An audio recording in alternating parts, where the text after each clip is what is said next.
Starting now. Hi, this is Matt Donegan from Challenger Stories. I'm here with Sean. Sean is the founder of TrainAsONE. Sorry, I'm going to start again.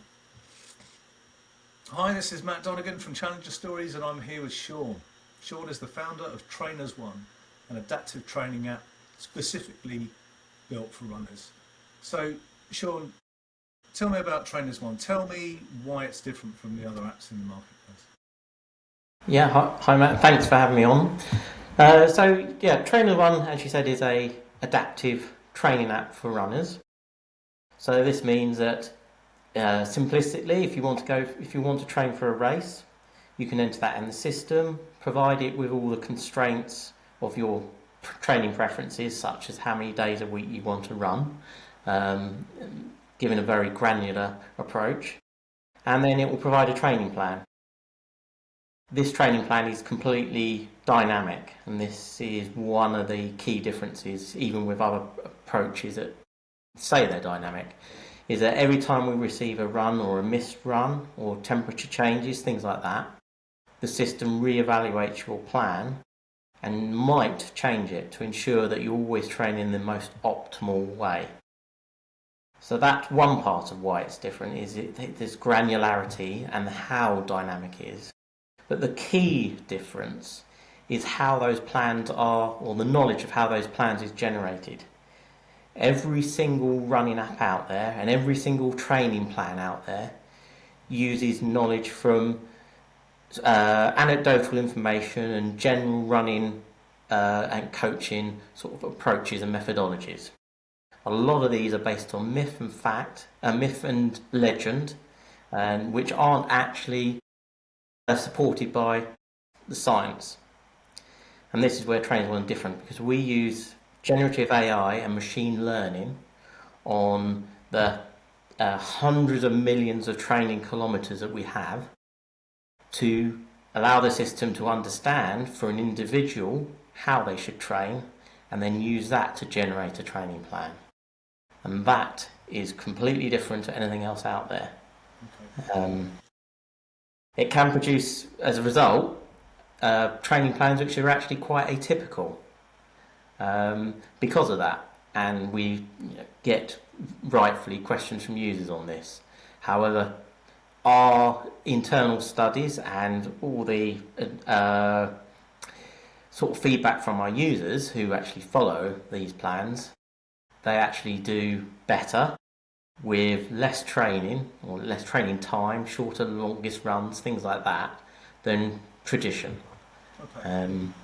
So effectively, it's kind of like having your own personal trainer or personal coach in your back pocket, right? That's what it sounds like to me. Yes, it is. And as I say, it's completely in your back pocket, because the moment you do something different, or the data comes in that's different to what it is we're expecting, such as resting heart rate in the morning and things like that, the system will then change your plan if necessary, without you having to do anything. Yeah, that makes an enormous amount of sense, and it very clearly has parallels with how modern medicine has developed in terms of tweaking, in terms of small, rapid changes, as opposed to giving someone the same treatment and then going off and coming back 3 months later and wondering whether it's worked or not. What you're doing is you're providing insight on a personal basis, on a personal level, because we all change, right? Our body chemistry changes. Yes, we're all different,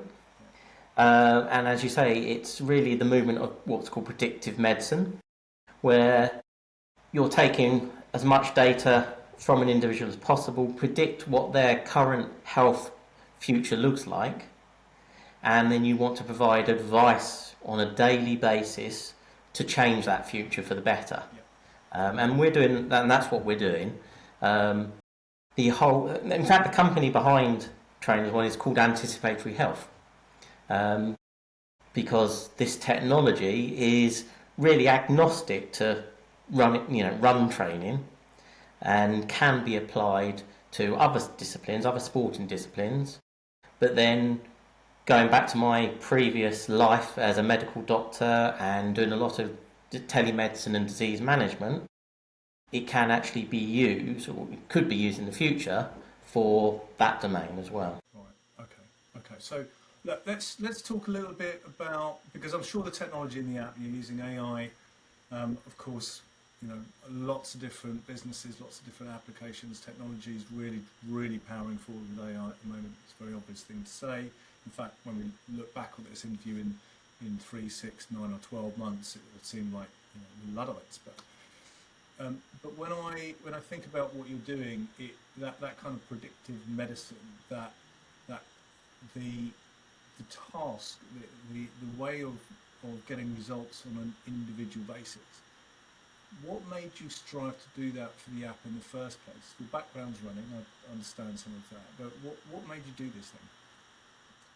Yeah, so I've always been into computing and medicine, so as I said, background in a doctor, and I've been developing AI since the 1990s.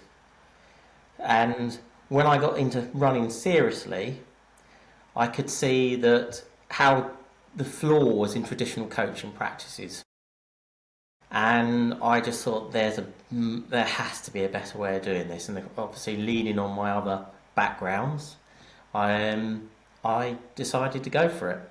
Yeah. I did want to originally do more of the healthcare side, but the first stumbling block there was getting hold of data.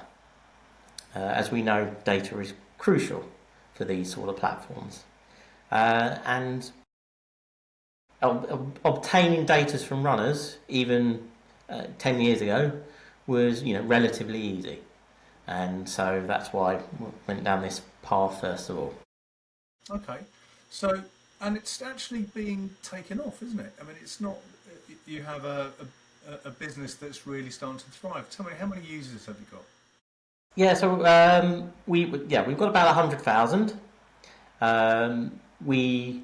That's all been word of mouth. We don't do any marketing yet. We're a little atypical in how we've grown. We've been completely self-funded to date, and we are monthly profitable. And we are still focusing on the AI. For us, my whole do no harm approach is more important than pushing out training plans which are half-baked and cause injury. I mean, the statistic on runners is, depending on how you define injury in certain things, but it's commonly accepted that 70, maybe 80% of runners suffer an injury every year. Yeah. This is a ludicrous number that's taken as just par for the course. And other adaptive plans and static plans out there that just use the common approach. The biggest complaint by users is that they feel that they've been trained too hard and they suffer injuries. That's actually the converse for us. Yeah, and so we've concentrated on the AI and not making it. We haven't put the resources into the look and feel, making it a whizzy, fanciful application that people just fall in love with from the looks and then receive a substandard training. It's the other way round. Yeah. So the personal trainer in your back pocket is not the best looking personal trainer in the world, but they're giving you the best possible advice. I couldn't put it better myself. Yes, that's the way it is. So what I love about this is I've experienced this problem myself. So I used to really enjoy running. I trained for a marathon for 3 years in a row. The first year I got an injury just before the marathon, and it took me about 3 months to recover. The second year I tried, I got that same injury about 3 months before, and I realised that I wouldn't be able to compete in the marathon because it would take me 3 months recovery, and then I wouldn't be fit. And then what I did is I went on a personal mission of discovery about what wasn't working, what the textbooks said should be working, and I did a lot of research and realised there were certain things that I wasn't doing that would have been right with my physique. What you're doing is you're providing that, and we're using AI and at a much deeper level to prevent injury and to prolong the wonderful experience of exercise, because running can be an absolutely fantastic thing for the mind, body and soul. So it's Yeah. reasonable that you're doing it. 100,000 users is not to be sniffed at either, considering No, the product. yeah, great. I mean, we're in every country bar about two, depending on how you define a country. I think, yeah, the UN definition, 192 countries. We're in 190. We're based in the UK. We're all remote-based workers. We'll work from home, and our biggest customer is the United States, and we continue to grow month on month. And you mentioned an extremely important point. You know, running isn't about races. It's not about being the best, you know, or getting the best for yourself. Which it can be for a lot of people, but the more important part is the healthcare aspect, both physical and mental health. Yeah, And a real, I can name a number of stories which really highlight how our app, despite it not being the nicest looking, actually is providing such life-changing differences to people. The classic one, which happens time and time again, is people who have mental illness and depression, and they find that running is great for their mental health. yeah, But they also suffer from injuries, or have been suffering from injuries. And they have a very cyclical relationship with running. They run for a while, find it great for their mental health, but they get injured and they have to stop. But by the time they're ready to start running again from the physical problem, they've gone into a slump with their mental health. yeah. And so they don't run for even a longer time because of it. And then eventually they get back on to running, and it all goes through a whole cycle of up, down, up, down. And we've had people who've come along who've had this problem for like 12 years. And then they've started using TrainAsONE. They haven't got injured. And they've now been running for 3 years or so without injury, and so their mental health has improved. People have actually ended up stopping antidepressants because of it. Well, not because of it, but during this time. As a consequence. As a consequence, yeah. I don't like to say because of it, because these are anecdotal stories, case studies, but they're powerful. And we've had people who've cancelled operations. They were due operations for pelvis, knee problems, and while waiting for their operation, they've actually found TrainAsONE, started using it, and they found that actually their problem disappeared. Yeah. And so they've actually cancelled their operation because they thought, well, I don't need it. Yeah. Sean, I have to say, you talk about relatively modest growth. It sounds to me like you've almost got a duty to get your app in as many hands as possible, because you're affecting people's lives in a positive way. Yeah. If you're not using your app, then it could be affecting their mental health. Definitely going to be affecting injuries. And look, it's really depressing getting an injury. I think most people watching this would have experienced that. They're getting into exercise.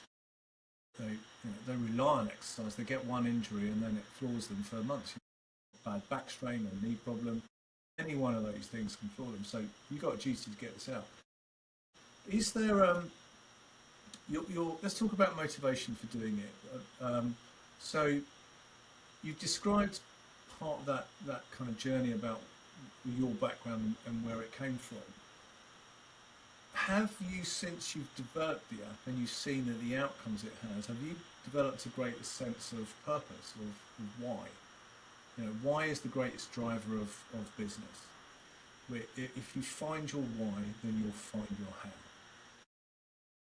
Has it been like a kind of reverse thing where you defined what it is and thought this is going to be really good, and then as you found out more kind of stories about its use and its impact, then that's created a greater purpose, a greater sense of why? Or was there always that really strong sense of purpose?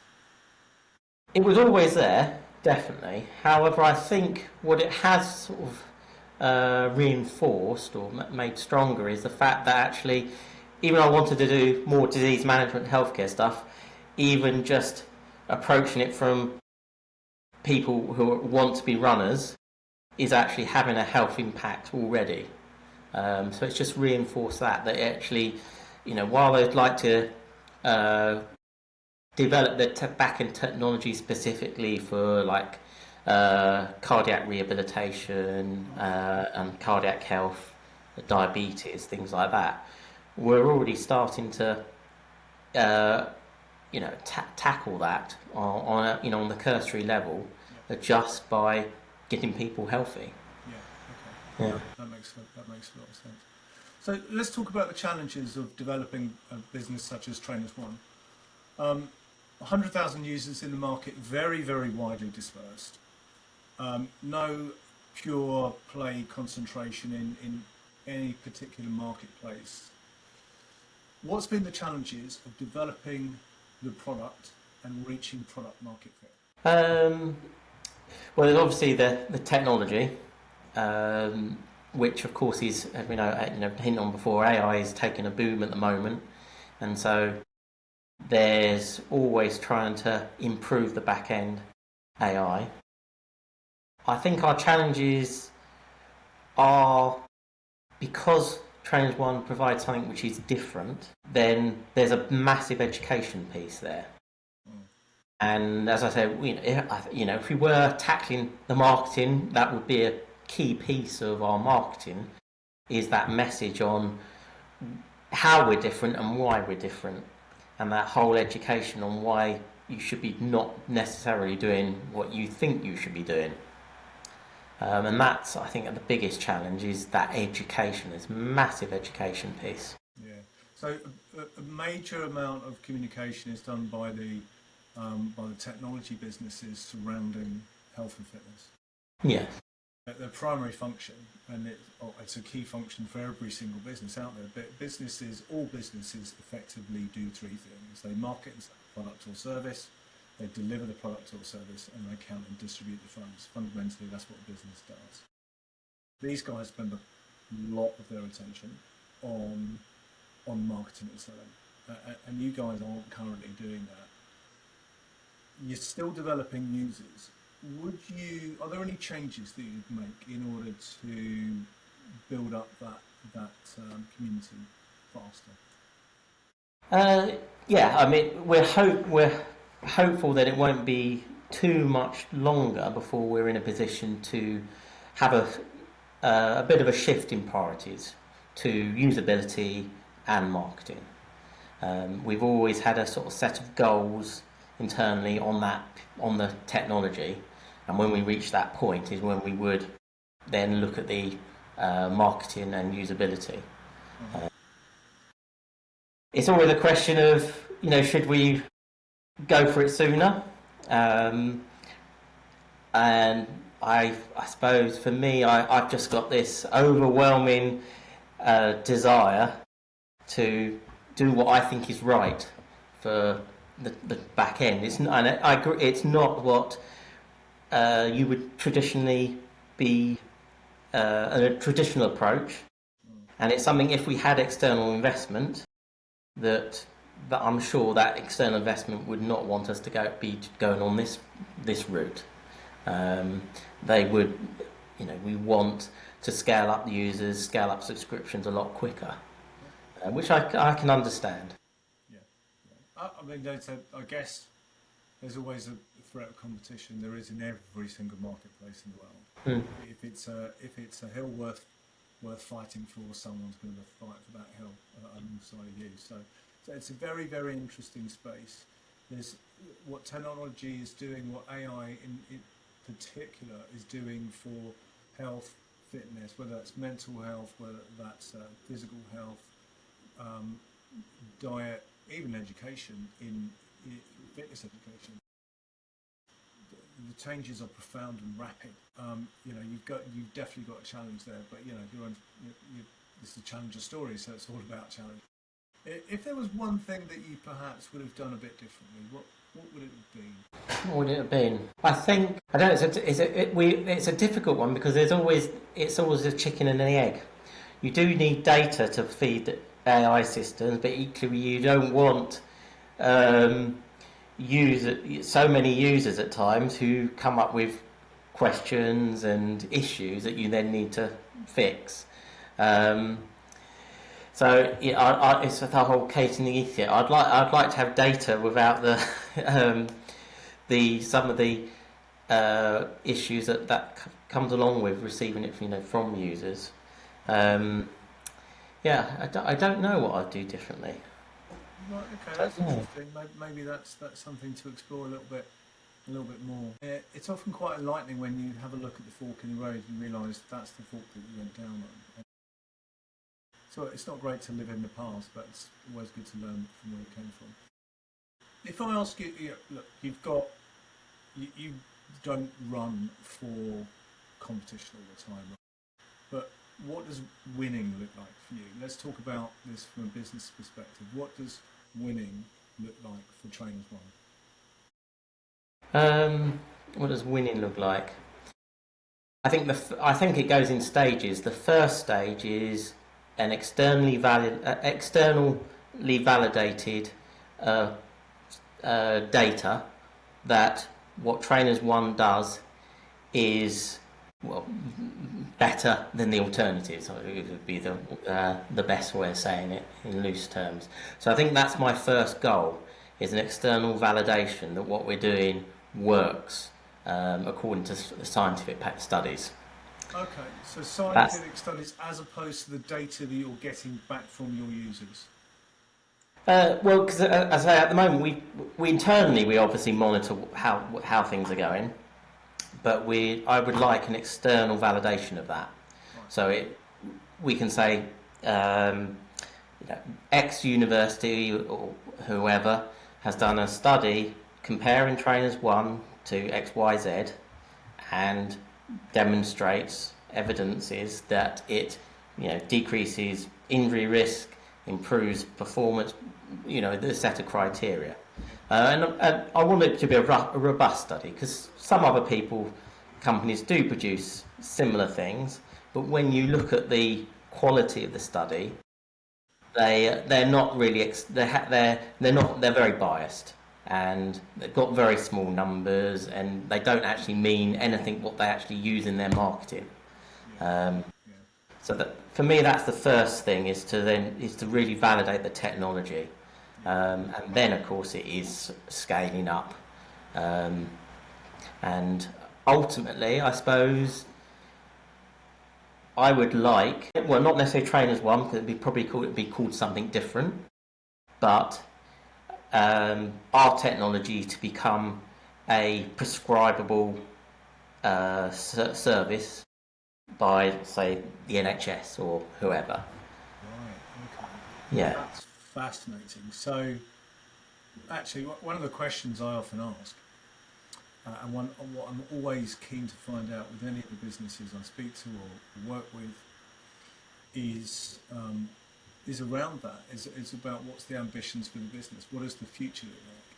So, your future ambition is to have your application prescribed, recognised universally as something that prevents injury, enables better mental health, provides better fitness regime, actually ups the ante without upping the pressure.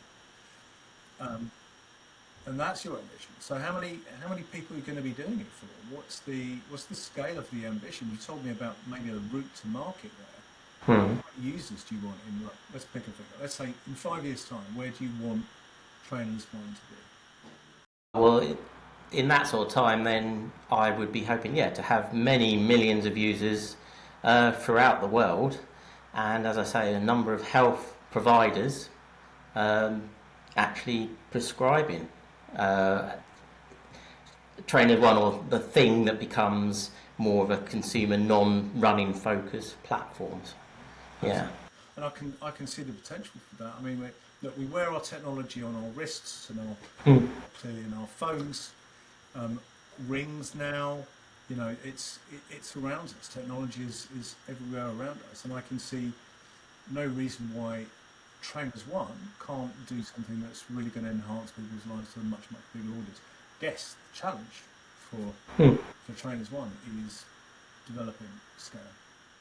So Yeah, and I think once we've got this, I won't go into the details, but these core pieces of the technology complete, and we've got studies or evidence that works, I think then you can have a very much a change of focus, and the business is at a point where we've taken a lot of the risk out for any investors to then say we've got this technology and we can now apply it to these other domains, and with these resources on marketing, UX, we can really scale this thing up.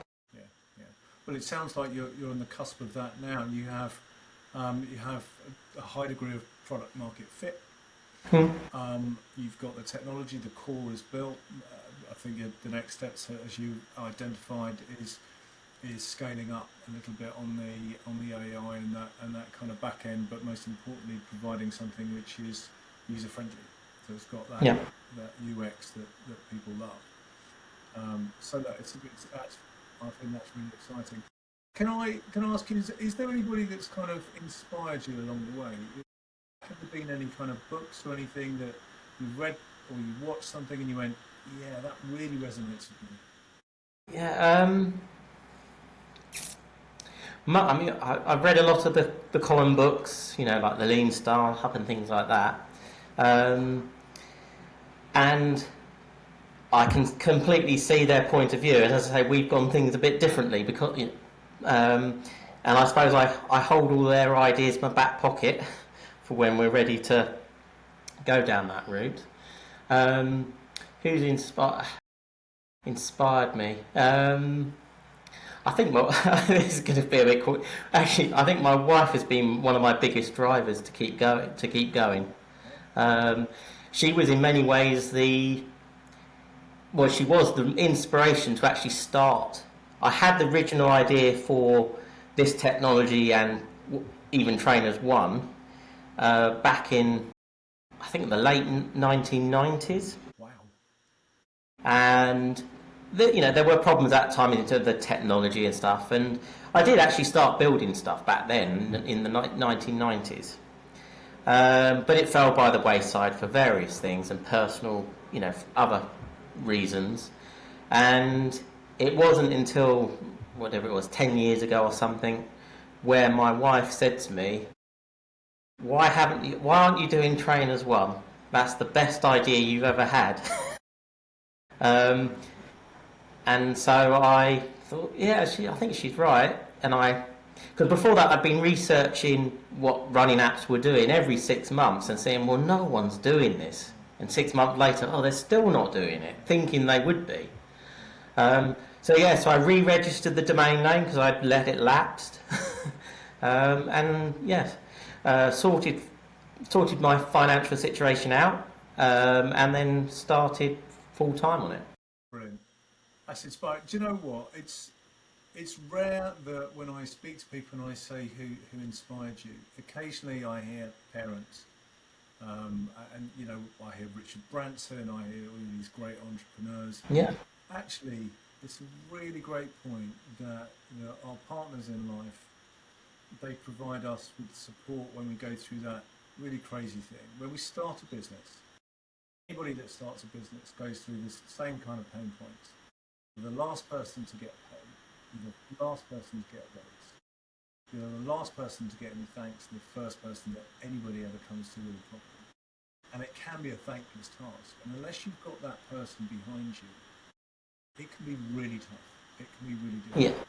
So, got to take my hat off to your wife and to anybody's partner out there who supports. Yeah, my wife and I, we've been through some issues with Trainers One and personal issues in this time, and we've both been at rock bottom at times, but we've pulled each other through.